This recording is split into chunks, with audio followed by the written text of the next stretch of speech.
Potato egg curry ఎలా చేసుకుందామో చూద్దాము. ఇప్పుడు ఒక బాండి పెట్టుకొని ఆయిల్ వేసుకొని హీట్ చేసుకుందాము. అలానే దాంట్లో కొంచెం సోంపు, కొంచెం ఆవాలు, ఉల్లిపాయలు, పచ్చిమిరపకాయలు కట్ చేసుకొని వేసుకొని వేయించుకోవాలి.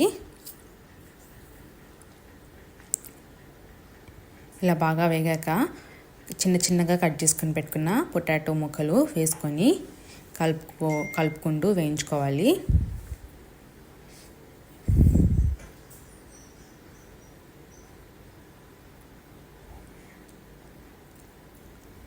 అడుగంటకుండా కొంచెం నీళ్ళు పోసుకొని ఉడికించుకుంటూ వేయించుకోవాలి.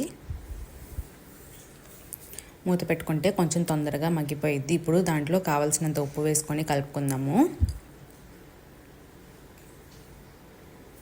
అలాగా పొటాటో బాగా మెత్తగా ముక్కలు మెత్తపడినాయి అనుకున్నప్పుడు దాంట్లో ఎగ్గులు పగలగొట్టుకొని వేసేసుకోవాలి. ఇలా మొత్తము ఎగ్గు ముక్కలు బాగా కలిసేలాగా కలుపుకొని లో ఫ్లేమ్ మీద ఉడికించుకోవాలి. కలుపుకునే పని లేదు, అలా అప్పుడప్పుడు కలుపుకుంటూ ఉడికించుకుంటే సరిపోతుంది. ఇలా బాగా పొడిలాడేదాకా సిమ్లో పెట్టుకొని కలుపుకుంటూ ఉడికించుకోవాలి.